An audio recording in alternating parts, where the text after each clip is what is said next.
7 अक्टूबर 2023 जब हमास ने इसराइल पर हमला किया, 68,000 प्लस लाइव्स अपनी जान गंवा बैठे। Hamas is a terrorist organisation. Gaza को टेरर फ्री जोन बनाया। जानने की आज कोशिश करेंगे कि ट्रम्प गाजा पीस प्लान में आखिर क्या था।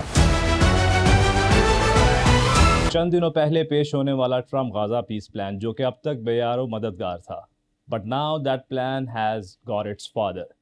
एक रेजोल्यूशन पास की गई है यूनाइटेड नेशन सिक्योरिटी काउंसिल में, जिसमें इस प्लान के बारे में कहा जा रहा है कि 13 कंट्रीज़ ने वोट कास्ट किया, जिसमें से 2 major countries Russia and China abstain रहीं और उन्होंने इस रेजोल्यूशन को पास होने दिया। इसका मतलब है कि Trump Gaza peace plan is now backed by United Nation Security Council. जानने की आज कोशिश करेंगे कि ट्रम्प गाजा पीस प्लान में आखिर क्या था, और वो अभी तक इंडिविजुअल था और अब उसको ग्लोबली अफेयर के नाम से माना जा रहा है। ट्रम्प गाजा पीस प्लान का जो फर्स्ट पॉइंट है वो हमें बताता है कि गाजा को टेरर फ्री जोन बनाना है। मतलब कि गाजा में इस वक्त टेरर अनासिर हैं, कुछ ऐसे दहशतगर्द अनासिर हैं जिनके बारे में कहा जा रहा है कि वहाँ पर गाजा में मौजूद हैं। अगर हम उसको डिसाइड करें कि वो गाजा में टेरर फ्री अनासिर कौन से हैं, तो वो अनासिर हमास को कहा जा रहा है। इसका मतलब है कि Trump Gaza peace plan straight forward ये कह रहा है कि Hamas is a terrorist organisation, और अब इस बात को ग्लोबली भी मान लिया गया है। 7 अक्टूबर 2023 जब हमास ने इसराइल पर हमला किया और उसके बाद अब तक 2 साल से ये जेनोसाइड जारी रहा। 2 साल तक 68,000 प्लस लाइव्स अपनी जान गंवा बैठे गाजा में, और उनको मारने वाले IDF थे। इजराइल डिफेंस फोर्सेस जो 2 साल से काम नहीं कर पाए, वो अब ISF को दिया जाएगा। अगर हम ट्रम्प गाजा पीस प्लान को देखें तो उसमें 2 ऐसे अनासिर हैं, 2 एस्पेक्ट्स हैं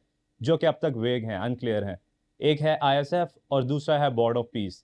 बोर्ड ऑफ पीस के बारे में कहा जा रहा था कि डोनाल्ड ट्रम्प साहब ने कहा कि इसकी सदारत मैं खुद करूंगा, और टोनी ब्लेयर जैसे नाम सामने आए। And the other thing is the formation of the international stabilisation force ISF। जो काम IDF 2 सालों में नहीं कर पाई, वो अब ISF को टास्क दिया गया। क्वेश्चन ये रेज हो रहा है कि ISF के अंदर कौन सी कंट्रीज की फौजें होंगी जो हिस्सा लेंगी। क्या उसमें पाकिस्तान भी होगा, इंडोनेशिया भी होगा, और अरब ममालिक की और फौजें भी इसमें हिस्सा ले सकती हैं। एक और सवाल ये उठता है कि जो थोड़े दिनों पहले रेजोल्यूशन पास की गई यूनाइटेड नेशन ग्रैंड असेंबली में, जिसमें फलस्तीन के बारे में कहा गया कि इसको स्टेटहुड मतलब 2 स्टेट थ्योरी के ऊपर लेकर जो रेजोल्यूशन की गई, और 194 कंट्रीज ने उसमें फलस्तीन के हक में वोट दिया। अगर वीटो मिला तो सिर्फ और सिर्फ 2 ममालिक से, जो कि अमेरिका और इसराइल थे। लेकिन वो एक रेजोल्यूशन एक तरफ कर दी गई, और दूसरी रेजोल्यूशन जो अब पास की गई जिसके अंदर सिर्फ 13 कंट्रीज थे, 13 कंट्रीज में किसी एक मुल्क ने भी वीटो नहीं किया, ना रशिया ने ना चाइना ने, बल्कि इसको सपोर्ट किया और इस रेजोल्यूशन को पास होने दिया।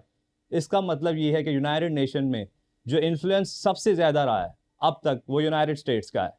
तो United States and United Nation both are same things. Trump Gaza peace plan जो कि अब तक इंडिविजुअल अप्रोच का मालिक था, अब उसको ग्लोबली माना जा रहा है। और अब हम देखेंगे कि आगे बोर्ड ऑफ पीस के बारे में, जो बोर्ड ऑफ पीस और ISF दोनों वेग चीजें रखी गई थी, इस रेजोल्यूशन में भी वही सेम एस्पेक्ट रखे गए हैं। ये नहीं बताया गया कि बोर्ड ऑफ पीस के मेंबर्स कौन से होंगे, ये नहीं बताया गया कि ISF में कौन सी कंट्रीज की फौजें हिस्सा लेंगी। Stay tuned and stay with us to know more what comes next.